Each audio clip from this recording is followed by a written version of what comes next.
सलाम, मैं हूं मीनाक्षी शोरान। हाजिर हूं हिंदुस्तान भर की सोशियो इकोनॉमिक और एनवायरमेंटल इश्यूज़ पर ख़ास प्रोग्राम लेकर। ये है India.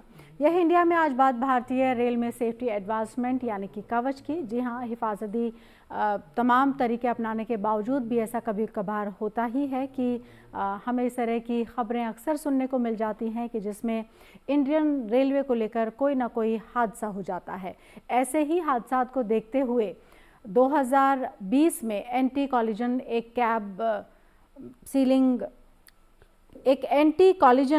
Cab signalling train control system यानी कि कवच को इंडियन रेलवे में इंट्रोड्यूस किया गया था और अब उसके एक्सपेंशन की बात हो रही है।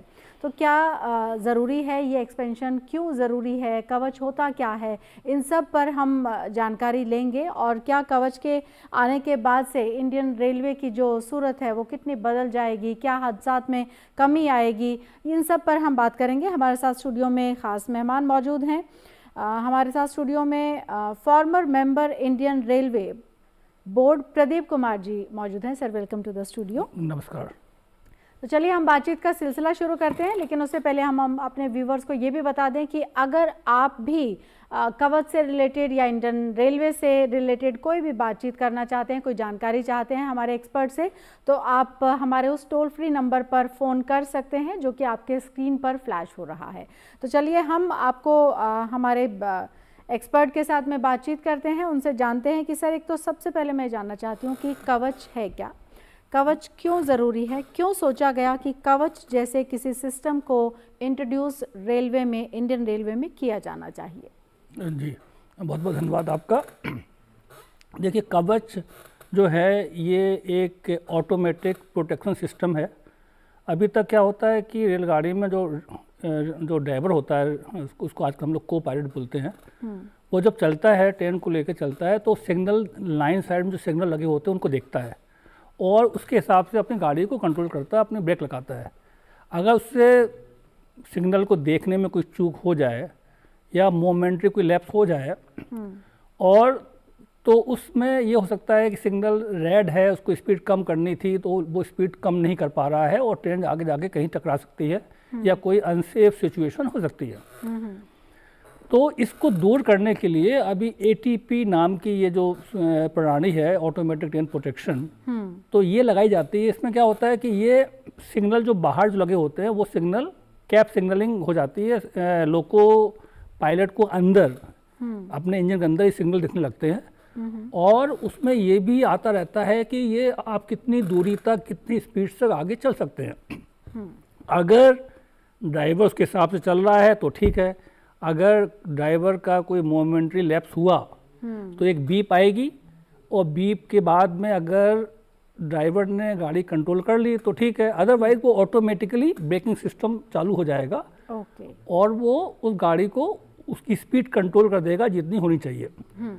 तो ये नॉर्मली इस प्रकार की प्रणाली हम लोग दूसरी जो रेलवेज़ हैं दुनिया में वहाँ हर जगह लगी हुई होती हैं और ख़ास तौर पे जब ट्रेन की स्पीड ज़्यादा होती है तब ये बहुत ज़्यादा ज़रूरी हो जाती है।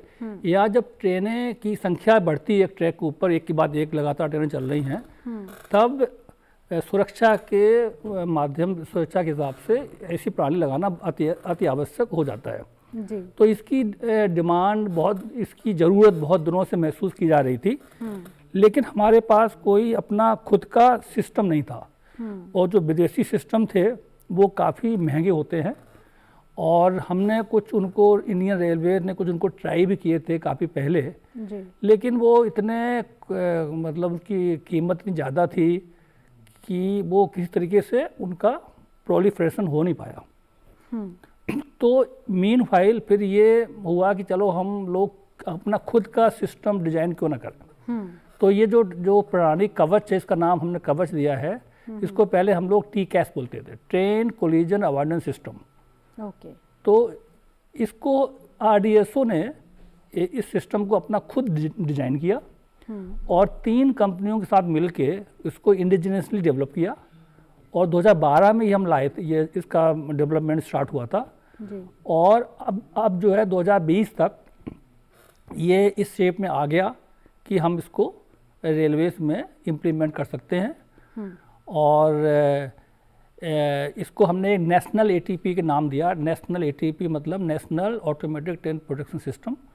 तो अब ये रेलवे ने फैसला किया है कि हम अपने हिंदुस्तान में इंडियन रेलवेज में मेन लाइन सिस्टम के लिए टी कैश प्रणाली को, जिसको कि अभी हमने कवच नाम दे दिया है, कवच को हम लगाएंगे और इम्प्लीमेंटेशन ऑलरेडी स्टार्ट हो चुका है। जी, तो मैं ये भी जानना चाहती हूँ कि जैसे आपने बताया कि ये काम कैसे करता है कि मान लीजिए कि कोई सिग्नल मिस हो गया, उसके बाद कोई बीप आएगी और उसके बाद ये ऑटोमेशन में एक तरीके से फंक्शनल हो जाएगा, लेकिन फिर इसके लिए क्या किसी तरह की एक अलहदा ट्रेनिंग या उस तरह की, फिर जो ड्राइवर्स हैं उनको किसी तरह की कोई ट्रेनिंग की ज़रूरत नहीं है? ये सिस्टम इंस्टॉल हो जाएगा और ये जैसी जब ज़रूरत होगी अपने आप से फंक्शनल होगा। Is it so? जी जी, इसमें ऐसा है कि जो सिग्नलिंग की जो इन्फॉर्मेशन है वो रेडियो कम्युनिकेशन के माध्यम से स्टेशन से कैब में आएगी और जो सिग्नल के एस्पेक्ट हैं वो हम लोग UHF कम्युनिकेशन लगा रहे हैं। हर स्टेशन पर हम टावर लगा रहे हैं,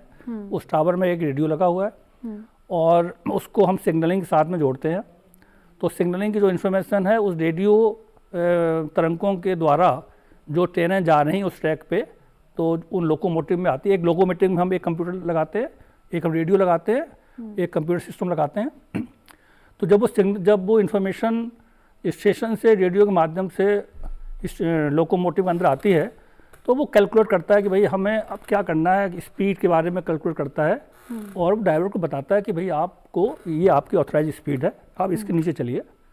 ड्राइवर को सिग्नल भी दिखते रहते हैं कि अगले सिग्नल कहाँ, जो सिग्नल जो आने वाले हैं वो किस किस कलर के हैं, लाल है, पीला है, ग्रीन है और कितनी दूर पे है और कितनी दूरी तक किस स्पीड से वो आगे चल सकता है। तो उसके सब अंदर दिखता रहता है और अगर उसका स्पीड वो कंट्रोल उसके हिसाब से कर रहे हैं तो ठीक है, अदरवाइज वो ऑटोमेटिक कंप्यूटर कैलकुलेट करता रहता है कि उसकी स्पीड कितनी होनी चाहिए, अभी ये कितने में चल रहे हैं, तो वो ब्रेक लगाने शुरू कर देगा। किसी भी हालत में अनसेफ सिचुएशन ये सिस्टम नहीं होने देगा। अच्छा, मैं इसलिए भी जानना चाहती हूँ क्योंकि हम जैसा इस तरह की जानकारियाँ आती हैं, खबरें आती हैं, जैसे स्पेशली नॉर्थ में जो विंटर्स हैं, फॉग है उस समय पर बहुत डिले रहता है ट्रेन्स में, तो और फिर फॉग की वजह से कितना विजिबिलिटी है वो एक मसला है। तो क्या उन सब चीज़ों के ऊपर भी उतना ही ये कारगर है जितना कि सिग्नल मिस हो जाने या उस स्थिति में है? हाँ जी, बिल्कुल ये उतना ही कारगर रहेगा, क्योंकि जो सिग्नलिंग की जो सिग्नल का जो एस्पेक्ट है, हम उसको एस्पेक्ट बोलते हैं। सिग्नल ग्रीन हो सकता है, येलो हो सकता है, रेड हो सकता है। तो जब फॉग होता है तो ड्राइवर को सिग्नल दिखता नहीं है पहले से, फॉग की वजह से उसको सिग्नल दिख नहीं रहा है और वो फिर उसको स्पीड या तो पहले से ही कम करनी पड़ती है या फिर कई बार ये हो जाता है कि जब तक सिग्नल देखा अरे ये तो येलो है तो वो फुल स्पीड में जा रहा था, उसको ब्रेक लगाते लगाते देरी हो जाती है, उसमें ये कुछ घटना इस प्रकार की एक्सीडेंट टाइप की हो सकती है। तो इस प्रणाली से वो सिग्नल फॉग में होने के बावजूद भी अंदर इनसाइड में जो उसके ऊपर जो मैन मशीन जो डिस्प्ले बोर्ड लगा हुआ है उसमें वो सिग्नल आ जाएगा। फॉक्स का कोई असर नहीं पड़ेगा क्योंकि ये रेडियो सिग्नल से उसकी इन्फॉर्मेशन आ रही है। इसकी सिग्नलिंग अलग है। हाँ, तो यानी रियल टाइम प्रोटेक्शन है, हम ये कह सकते हैं कि रियल टाइम प्रोटेक्शन है ये। हाँ जी, बिल्कुल रियल टाइम प्रोटेक्शन है। और चाहे जितना फॉग हो, बारिश हो, जो विजिबिलिटी की वजह से जो सिग्नल नहीं दिख रहे थे बाहर, वो सिग्नल अंदर ऑटोमेटिकली डिस्प्ले बोर्ड पर आते रहेंगे। तो वो बिल्कुल आराम से गाड़ी चला सकता है फॉग की कंडीशन में भी और भारी बारिश की कंडीशन में भी गाड़ी अब सिग्नल। तो इसको हम कैसे इम्प्लीमेंटेशन कैसे हो रहा है, जो कौन से ट्रैक्स हैं, कुछ स्पेशल गाड़ियां हैं जिनके ऊपर पहले हो रहा है या कोई रीजन है या स्पेसिफिक कुछ ट्रैक्स हैं उनको पहले देखा गया है कि पहले वहां पर ज़रूरी है, उसके रीज़न अलग अलग हो सकते हैं जो आई एम श्योर आप बता पाएंगे कि कैसे ये डिसाइड किया जा रहा है। और जैसा हमने कहा कि 2020 में इसकी शुरुआत हो गई थी, तो लगभग 4+ साल का जो वक्त है वो भी गुजर गया है, तो कितना इसका आपको इफ़ेक्ट नज़र आया है और इसके जो एक्सपेंशन की बात हो रही है वो कैसे आगे बढ़ रहा है? देखिए ऐसा है कि इसमें ये स्कीम ऑलरेडी करीब 1500 किलोमीटर पे ऑलरेडी ये इम्प्लीमेंट हो चुकी है। अच्छा। हमारे सिस्टम में करीब 70,000 किलोमीटर का सिस्टम है हमारे पास। 68,000 रूट किलोमीटर का नेटवर्क हमारा। और इस 68,000 रूट किलोमीटर के नेटवर्क में करीब 1,500 किलोमीटर में ये सिस्टम ऑलरेडी चल रहा है। साउथ सेंट्रल रेलवे है वहाँ पे चल रहा है, और थोड़ा सा पोर्शन ये नॉर्दर्न और नॉर्थ सेंट्रल रेलवे में भी चल रहा है। बाकी ये दिल्ली से दिल्ली हावड़ा और दिल्ली मुंबई इस रूट पे लगाने का काम भी जारी है। इसके कॉन्ट्रैक्ट अवार्ड हो चुके हैं और इम्प्लीमेंटेशन की 3,000 किलोमीटर का नेटवर्क है। ये सबसे अहम नेटवर्क है। दिल्ली मुंबई और दिल्ली हावड़ा काफ़ी हमारा बिजीएस्ट रूट में से माना जाता है इंडियन रेलवेज़ के। तो इस रूट में ये हम पहले लगा रहे हैं। और दूसरा क्या है कि इस रूट पे हम लोग ट्रेन को 160 किलोमीटर पर आवर की स्पीड पे चलाने की बात चल रही है। तो मैं एक बता दूं कि जब हाई स्पीड के लिए ये सिस्टम मैंडेटरी है। 130 किलोमीटर पर आवर तक ये सिस्टम ना भी हो तो भी गाड़ियाँ चल सकती हैं। लेकिन जब स्पीड बढ़ती है तब बिना ऑटोमेटिक ट्रेन प्रोटेक्शन या कवच के बिना हम ट्रेन को चला नहीं सकते हैं। ये हमारे रेलवेज में मैंडेटरी है। तो हम रेलवे बोर्ड ने डिसाइड किया है कि दिल्ली मुंबई और दिल्ली हावड़ा सेक्शन को 160 किलोमीटर पर गाड़ियाँ चलाएंगे। इसलिए यहाँ पे ऑलरेडी काम प्रगति पे है। और साथ ही साथ फिर बाकी सभी रूट पे ये चलाया जाएगा।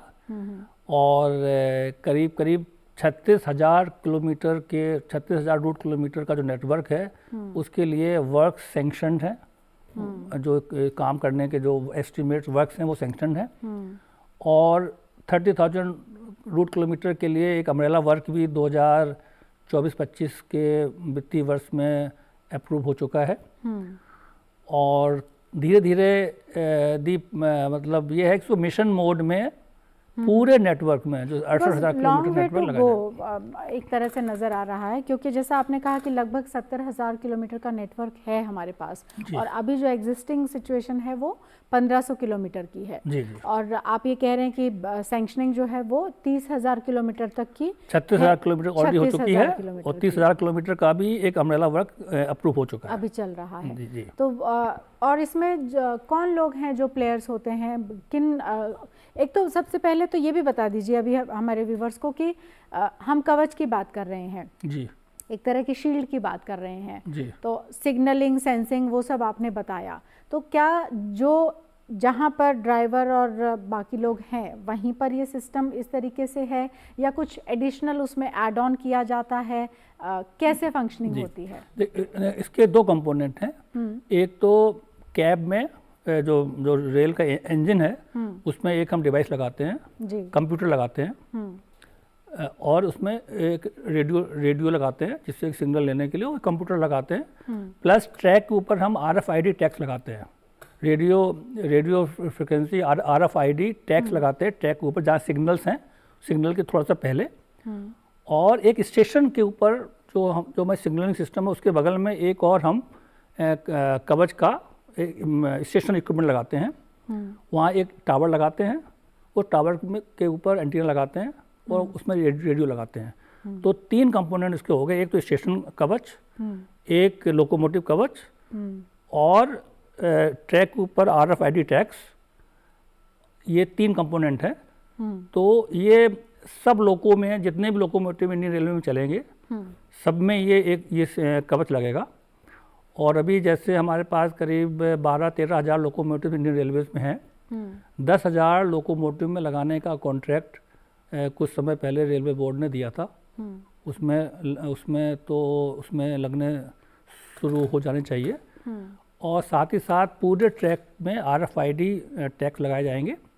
और हमारे पास ये 7,000 स्टेशन हैं, तो हर स्टेशन पे स्टेशन कवच लगेगा और हर स्टेशन पर टावर लगेगा, मतलब रेडियो टावर लगेगा। तो ये कंपोनेंट हैं इस सिस्टम के, इससे इम्प्लीमेंट करने के लिए। अच्छा, दूसरा ये कि इसमें जो कंपोनेंट्स बन रहे हैं, जो लगने हैं, और इसमें जो भी टेंडर्स, ऑर्डर्स या जो लोग इसमें पार्टिसिपेट कर रहे हैं, तो वो पब्लिक सेक्टर है या प्राइवेट सेक्टर है, उसको लेकर कुछ क्लैरिटी है या PPP मॉडल है कि जो लोग इस काम में अच्छे हैं, जो लोग इस तरह की जो कंपनीज हैं, तो कौन कौन सी कंपनीज हैं, if we can mention, otherwise मैं इसलिए भी जानना चाह रही हूँ कि कौन लोग हैं जो इसके ऊपर काम कर रहे हैं। जी जी, ये देखिए, ये 3 कंपनियों के साथ में RDSO ने इस सिस्टम को डेवलप किया था। वो हैं मेधा, मेधा, दूसरी कंपनी का है, दूसरी है HBL सिस्टम्स, और थर्ड कंपनी है कर्नेक्स माइक्रो सिस्टम्स। ओके। तो ये इन 3 कंपनियों के साथ में RDSO ने ये शुरू किया था, और ये तीनों कंपनियां अभी अप्रूव्ड वेंडर्स हैं। ओके। तो ये तो they are the suppliers of the Kavach equipment. इसके अलावा 3 और कंपनियों ने इंटेंट जाहिर किया है, क्योंकि रेलवे मिनिस्ट्री का ये था, इन 3 कंपनियों से जब ज़्यादा कंपनियां होंगी तो इम्प्लीमेंटेशन की रफ्तार तेज़ी होगी, ज़्यादा हो जाएगा। तो RDSO का ये एंडीवर रहा है कि भाई और कंपनियों को उसमें जोड़ा जाए। तो ये 3 तो इनिशियल कंपनी थी, ये 2012 से साथ साथ काम कर रहे हैं, तो ये इंडियन कंपनी है, इनका हो गया है। बाकी 3 और कंपनियों ने इंटेंट जाहिर किया है, तो उनमें से एक कंपनी है क्वाड्रेंट फ्यूचर टेक, एक दूसरी कंपनी है GG ट्रॉनिक्स, और एक थर्ड कंपनी है सीमेंस। तो ये 3 कंपनियां और पाइपलाइन में हैं, जिनका कि किसी वेरियस स्टेज पे इनकी अप्रूवल्स वगैरह होंगे। तो कुल मिला के 6 कंपनियां तो ये हो जाएंगी जो कि ओरिजिनल इक्विपमेंट मैन्युफैक्चरर्स होंगे, वो will supply the manufacture supply the equipment. जहाँ तक इम्प्लीमेंटेशन की बात है, तो बहुत सारी ये कंपनियां हैं जो सिस्टम इंटीग्रेटर्स हैं, जैसे कि रेलटेल एक PSU है, और एक KEC कंपनी है, दिल में भी सीमेंस है, दिल में भी मैनी कंपनी, बहुत सारी कंपनी ऐसी हो सकती है जो कि सिस्टम इंटीग्रेटर हैं। जैसे L&T can also come, big EPC जो प्लेयर्स हैं, they can tie up with these 6 manufacturers, OEM suppliers, and then they can roll out this network along the railway track. So that is how the system is going to work in future. अभी तक जैसे जो initially south central railway में जो हमने network लगाया हुआ है करीब 1500 किलोमीटर का, उसमें इन कंपनियों ने डायरेक्टली पार्टिसिपेट किया। जो हमारे OEM हैं, ओरिजिनल इक्विपमेंट मैन्युफैक्चरर्स, जैसे मैंने बताया मेधा and HBL systems and Kernex micro systems, इन तीनों ने अपने directly they have taken the contract और उन्होंने काम शुरू किया है। पर फ्यूचर में सिस्टम इंटीग्रेटर्स भी आ सकते हैं, क्योंकि काफ़ी बड़ा काम है। और सिमिलरली लोकोमोटिव्स में भी जब ये मैंने बताया कि जैसे 10,000 लोकोमोटिव्स का कॉन्ट्रैक्ट ऑलरेडी अवॉर्डेड है, तो उनमें इन्हीं कंपनियों में से कोई ना कोई लगाएगा उसको। ओके। एक चीज़ ये भी, क्योंकि जो लार्जर इंटरेस्ट है ये सब इनिशिएट लेने के लिए, या कवच और शील्ड की जो हम बात कर रहे हैं, उसका जो एक मोटिव है वो यही है कि किसी भी तरह के एक्सीडेंट से हम इम्यून हो जाएं। तो ये अगर हम ये कहते हैं कि 100% जब ये इम्प्लीमेंट हो जाएगा, और क्या कोई ऐसी डेडलाइन है कि तब तक तो एटलीस्ट हम इसको 100% इम्प्लीमेंट कर देंगे, और उसके बाद हम ये मानकर चलें कि 0 एक्सीडेंट्स हो जाएंगे? जी, जैसे देखिए, रेलवे इलेक्ट्रिफिकेशन प्रोजेक्ट के बारे में आपको पता होगा कि हमारे यहाँ इलेक्ट्रिफिकेशन जो है एक ज़माने में काफ़ी कम था जी। और हम लोग मात्र 500 किलोमीटर हर साल कर पाते थे। पर पिछले 7-8 साल से उसको डिसाइड किया रेलवे मिनिस्ट्री ने कि भाई हमको 100% इलेक्ट्रिफिकेशन करना है और मिशन मोड में करना है। तो आपको जानकर खुशी होगी कि रेलवेज ने लगभग 100% इम्प्लीमेंट कर दिया। पिछले 7-8 साल में जितना बचा हुआ था पूरा का पूरा रेलवे में इलेक्ट्रिफिकेशन कंप्लीट हो गया है। कुछ फ्यू 100 किलोमीटर बचे हुए हैं, वो भी कुछ दिनों में कंप्लीट हो जाएंगे।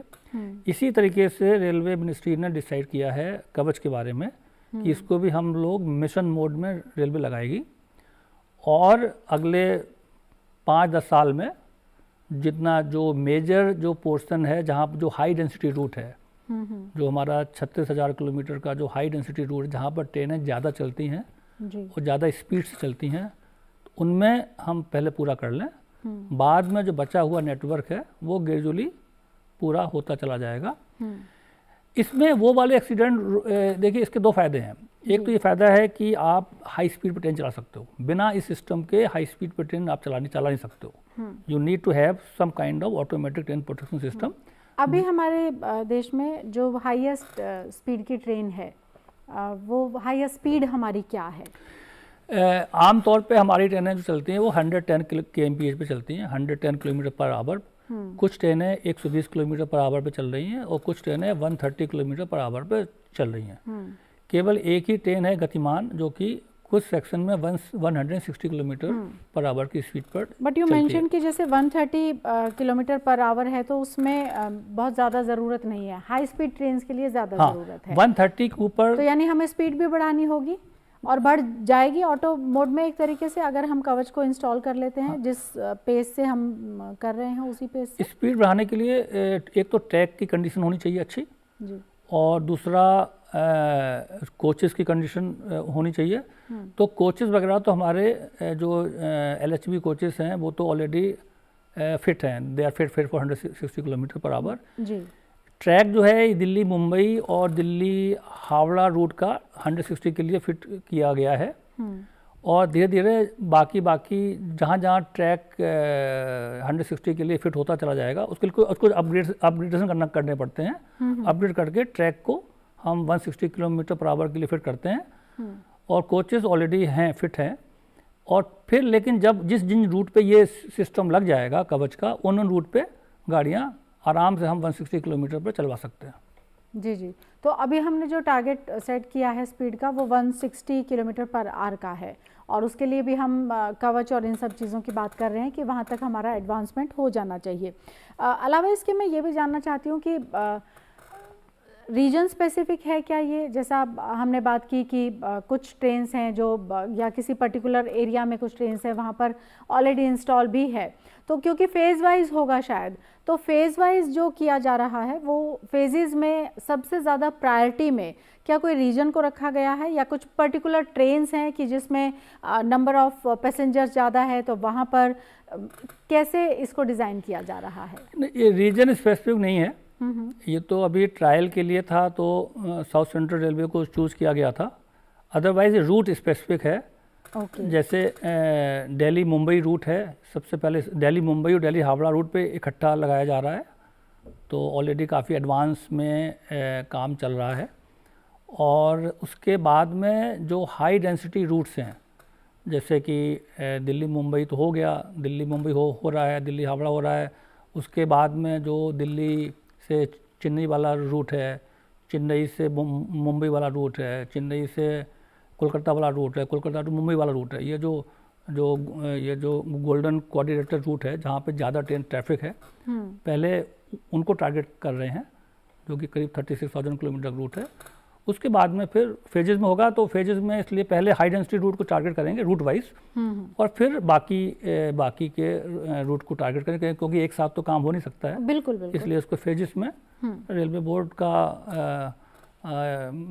इसी प्रकार से उनका सोचना है कि इसको ऐसे कौन से मेजर फेलियर्स हैं जिसके बाद रेलवेज या मिनिस्ट्री वो इस तरह से सोचते हैं कि हमें एडवांसमेंट की तरफ जाना चाहिए? अपने देश में अगर रेलवे को लेकर मैं बात करना चाहूँ आपसे, तो मेजर फेलियर्स कौन से होते हैं कि जिस वजह से हादसे हो जाते हैं? अभी जैसे कवच की बात करें तो कवच से क्या क्या चीज़ें रुक सकती हैं। एक तो कवच से जहाँ पर कवच का 160 किलोमीटर वाली बात तो एक रही, लेकिन जहाँ पर 110 या 120 या 130 किलोमीटर पर आवर के सेक्शन है उनमें भी कवच लगेगा, क्योंकि उनमें भी लैप्सेस होते हैं लोको पायलट की वजह से। तो जो लोको पायलट की वजह से जो लैप्सेस होते हैं वो कम्प्लीटली रुक जाएंगे। और जो जहाँ पे रेड सिग्नल कई बार उसको वो पार कर जाता है जो कि नहीं करना चाहिए, वो कम्प्लीटली रुक जाएंगे। उसकी वजह से जो कोलिजन हो सकता था वो रुक सकता है। कभी कभी आपने सुना होगा कि एक ट्रैक पे 2 गाड़ी आ गई, आना तो नहीं चाहिए, पर कभी कभार ऐसा कुछ मैनुअल सिस्टम जब हम ऑपरेशन में लाते हैं, इक्विपमेंट फेलियर चल रही है, मैनुअल ऑपरेशन कर रहे हैं, तो उसमें कई बार लैप्सेस कभी कभी देखने में आए हैं। तो जब दोनों गाड़ियाँ इकट्ठी आएंगी तो इसमें कवच दोनों गाड़ियों को रोक देगा। कवच में ये एक एडिशनल फैसिलिटी मिली हुई है जिसको आप बोनस कह सकते हो, कि वो एक पटरी पर पहली बात तो 2 ट्रेनों को आने नहीं देगा। अगर आ भी गई एक दूसरी तरफ चली आ रही हैं तो वो 300 मीटर दोनों गाड़ियों को रोक देगा, टक्कर, सीधी टक्कर नहीं होने देगा। तो ये जो कोलिजन के जो एक्सीडेंट हैं ये बच जाएंगे। ओवर स्पीडिंग भी ये रोकता है। ओवर स्पीडिंग की वजह से कभी कभार एक्सीडेंट हो जाते हैं, तो ओवर स्पीडिंग ये होने नहीं देगा। जैसे ही स्पीड बढ़ेगी तो ऑटोमेटिकली ब्रेकिंग होगी और ब्रेक कवर सिस्टम लगा देगा। अगर ड्राइवर नहीं लगा पा रहा है तो वो लगा देगा। तो ओवर स्पीडिंग की वजह से जो एक्सीडेंट हुए वो रुकेंगे, जो कोलिजन की वजह से हैं वो रुकेंगे, जो सिग्नल रेड जिसको हम लोग स्पैड बोलते हैं, सिग्नल पासिंग एट डेंजर, स्पैड के केसेस होंगे उसकी वजह से कोई एक्सीडेंट होता है तो वो रुकेंगे। तो ये सारे रुकेंगे। प्लस जो फॉग में जो गाड़ियाँ नहीं चल पा रही हैं फॉग के वेदर में, तो उस वेदर में भी ये गाड़ियाँ चलाने में ड्राइवर को बहुत आसानी होगी और स्मूथली चलती रहेंगी। एक सवाल आपने पूछा किस वजह से ज़्यादा होते हैं, तो सबसे जो मेजर सोर्स ऑफ एक्सीडेंट हुआ करता था रेलवेज में वो होता था लेवल क्रॉसिंग गेट पे। लेवल क्रॉसिंग आपने देखा होगा कि जब ट्रेन चलती है तो बहुत सारे लेवल क्रॉसिंग्स होते हैं। तो एक ज़माने में अनमैन्ड लेवल क्रॉसिंग होते थे, और बहुत ज़्यादा संख्या में थे, हज़ारों की संख्या में थे। और अनमैन्ड लेवल क्रॉसिंग पे जो रोड यूजर है उसकी जिम्मेदारी होती थी कि वो रुके, देखे ट्रैक के ऊपर ट्रेन है कि नहीं, जब ट्रेन नहीं है तब पार करे। लेकिन कई बार जल्दबाजी में या किसी वजह से ऑब्स्ट्रक्शन आ गया, नहीं देख पाया, तो ऐसे एक्सीडेंट बहुत संख्या में होते थे। तो वो मिनिस्ट्री ने फैसला किया पिछले 10 साल में कि भाई हम एक भी अनमैन्ड गेट को रहने नहीं देंगे। तो पूरे के पूरे सिस्टम में सारे के सारे अनमैन्ड गेट को हटा दिया गया। अब आज की तारीख में एक भी अनमैन्ड गेट नहीं है। उसको या तो मैन कर दिया गया या उसको वहाँ पर सबवे बना के नीचे से सबवे बना दिया या ऊपर से बना दिया। आज की तारीख में कोई भी नहीं है। तो वो एक बहुत बड़ा सोर्स था, तो वो सारे एक्सीडेंट उस वजह से रुक गए हैं। और फिर धीरे धीरे हम लोग ये भी कर रहे हैं कि जितने भी बिजी रूट्स हैं वहाँ पे जितने मैन्ड लेवल क्रॉसिंग हैं उनको भी हटा रहे हैं, क्योंकि कभी कभी मैन्ड गेट पे भी कई बार ऐसा हुआ कि लोग नहीं रुके और तोड़ के चले आए, तो उसमें कई एक्सीडेंट हुए। तो बिजी रूट्स पे ये रेलवे जो है ना धीरे धीरे करके मैन गेट को फ्लाईओवर से वो करके उसको भी हटाने की कोशिश कर रही है जी। और दूसरा कारण यही था कि जो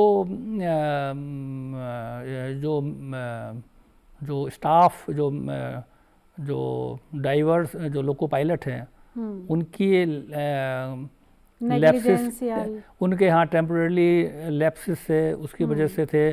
कुछ स्टेशन मास्टर्स की जो स्टेशन पे स्टाफ था उनकी कुछ नेगलेंस होते थे, वो दूर हो गए हैं। हमने वहाँ पर ट्रैक सेकटिंग कर दी है स्टेशनों पे, तो स्टेशन मास्टर के जो लैप्सेस से होते थे वो बिल्कुल एलिमिनेट हो चुके हैं। जो ड्राइवर वाला जो बचा था, ये एक जो बचा हुआ था, वो अब इससे कवच लगने से ये भी एलिमिनेट हो जाएगा। तो फिर आप कह सकते हैं कि हमारे ज़्यादातर सोर्सेस ऑफ जो एक्सीडेंट हैं वो कारण है वो एलिमिनेट हो जाएंगे कवच लगने के बाद। जी, मैं एक चीज़ और भी जानना चाहती हूँ। कवच तो जिसकी हम बात कर रहे हैं ये तो अपने आप में एक तरह की एडवांस टेक्नोलॉजी है और बेहतर टेक्नोलॉजी है जिसको कि हम इम्प्लीमेंट करने जा रहे हैं। लेकिन क्योंकि हम ये भी जानते हैं कि टेक्नोलॉजी जो है वो डे बाय डे चेंज भी होती है, तो इसमें भी इसके एडवांस वर्जन्स आगे आते रहेंगे या हमें किसी और प्लान पे शिफ्ट करना होगा। ऑल्दो ये बहुत ही ऐसी बात हो सकती है कि अभी तो हम कवच की ही बात कर रहे हैं, लेकिन कवच जो सेंसिंग है या जो सिग्नलिंग है उसमें एडवांसमेंट आ सकती है। आर्टिफिशियल इंटेलिजेंस का ज़माना है, कुछ और उसमें ऐड ऑन हो सकता है। तो क्या उस हवाले से भी सोचा जा रहा है? जी, देखिए इसमें हम लोगों ने जो ये सिस्टम स्टार्ट किया, ये हमने रेडियो बेस स्टार्ट किया है जी। यूरोप वगैरह में और दूसरी जो रेलवेज में पहले जो non radio base system start होते थे और उसके फिर उन्होंने उसको डेवलप करके वो रेडियो में गए। हमने डायरेक्टली हम रेडियो में आए, जो कि एक एडवांस टेक्नोलॉजी है। क्योंकि हमने स्टार्टिंग से नहीं लगाया तो हमें ये एडवांटेज मिल गया कि तब तक ये रेडियो बेस्ड टेक्नोलॉजी आ गई थी, तो हमने रेडियो बेस्ड सिस्टम लगाया, तो एक तो हमें ये फ़ायदा हो गया, तो ये ऑलरेडी मॉडर्न है। और दूसरा क्या है कि इसमें इसी में ही फर्दर प्रोग्रेसिवली इम्प्रूवमेंट जैसे जैसे टेक्नोलॉजी बढ़ेगी इसी में थोड़े बहुत इम्प्रूवमेंट होते चले जाएंगे, तो ये सिस्टम सीमलेसली अपग्रेड होता चला जाएगा। जैसे अभी हमने वर्जन 3.2 लगाया था, अभी वर्जन 4 कवच वर्जन 4 भी अप्रूव हो चुका है। तो अब जितना फ्यूचर इम्प्लीमेंटेशन हो रहा है वो कवच 4.0 कवच वर्जन 4.0 से हो रहा है। और फिर हम इसमें और चीज़ें भी ऐड करते जा रहे हैं, जैसे कि टेम्प्रेरी स्पीड रेस्ट्रिक्शंस होते हैं तो वो इसमें इम्प्लीमेंट हो जाएंगे, वो तो प्लस सेंट्रलाइज्ड ट्रैफिक कंट्रोल है वो भी इसमें इंटीग्रेट हो जाएगा। तो इसी सिस्टम को टेक्नोलॉजी अपग्रेडेशन के साथ साथ में इस सिस्टम पर अपग्रेड होता चला जाएगा। ठीक है, एक चीज़ और सर, लोकेशन एक्यूरेसी के बारे में थोड़ा मैं जानना चाहती हूँ। रीज़न बीइंग कि हम सब कोशिशें तो इसीलिए करते हैं कि किसी तरह का कोई हादसा ना हो, लेकिन फिर भी कई बारी मल्टीपल रीजंस हैं जिनका हमने जिक्र किया है अभी कि उस वजह से हो जाता है। तो लोकेशन को लेकर और उस सब को लेकर भी इसकी फंक्शनिंग है। Location accuracy, location exactly train का मूवमेंट जो है, या इन केस अगर कुछ हुआ तो लोकेशन वहाँ से आना कि यस देयर इज़ हाँ दैट इज़ द प्लेस जहाँ पर कि ये हादसा हुआ है, या दैट इज़ द प्लेस जहाँ पर कोई और मालफंक्शन हुआ है या ट्रेन खराब हुई है।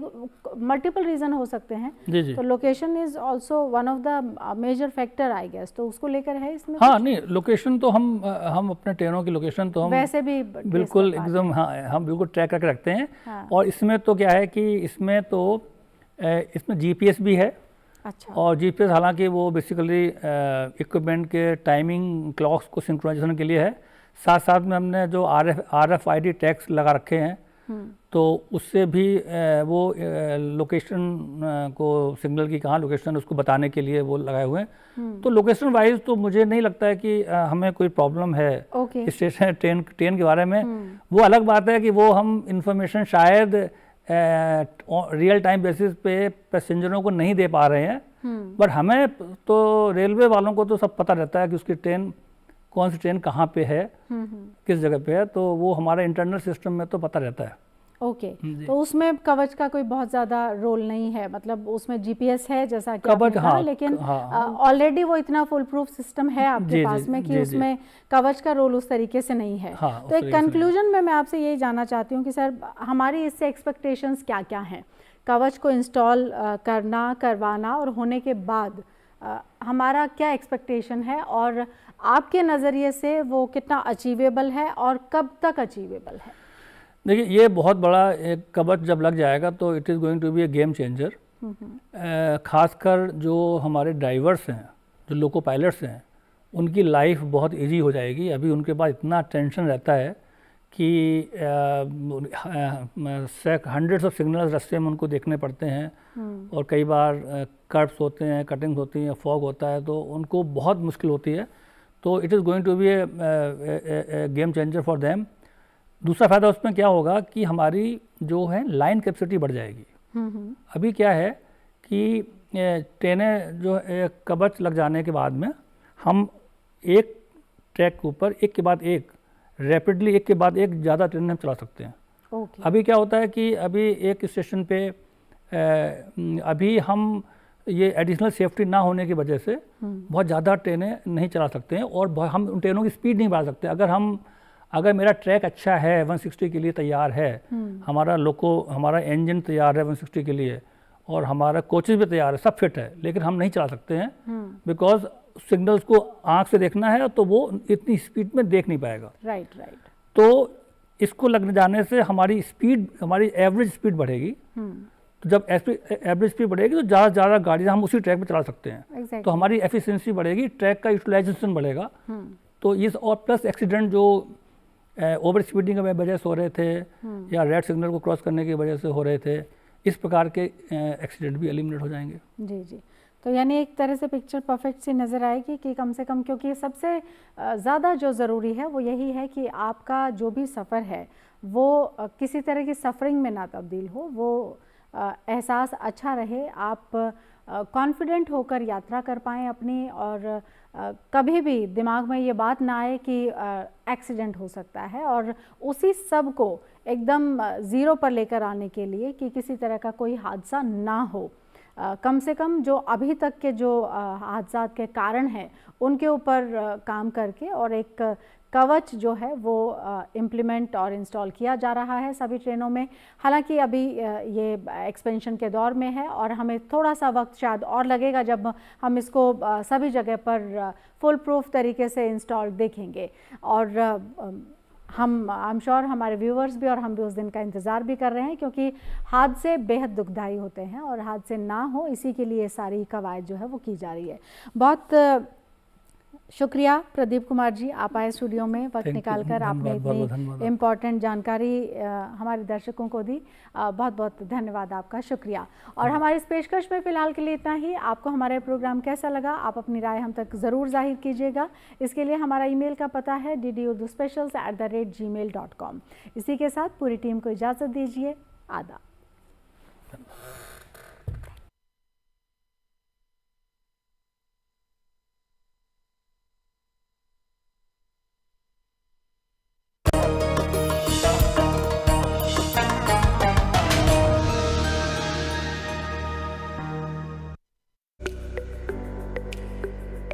मुख्तलिफ बीमारियों के बारे में आपके हर सवाल का जवाब देंगे हमारे माहिर डॉक्टर। बताएंगे आपको सेहतमंद जिंदगी का राज, ताकि आप बदल सकें अपने जीने का अंदाज। सवाल पूछने के लिए आप हमारे नंबर पर कॉल कर सकते हैं। हेलो डॉक्टर, हर जुमेरात शाम 4 बजे बराह रास्त सिर्फ DD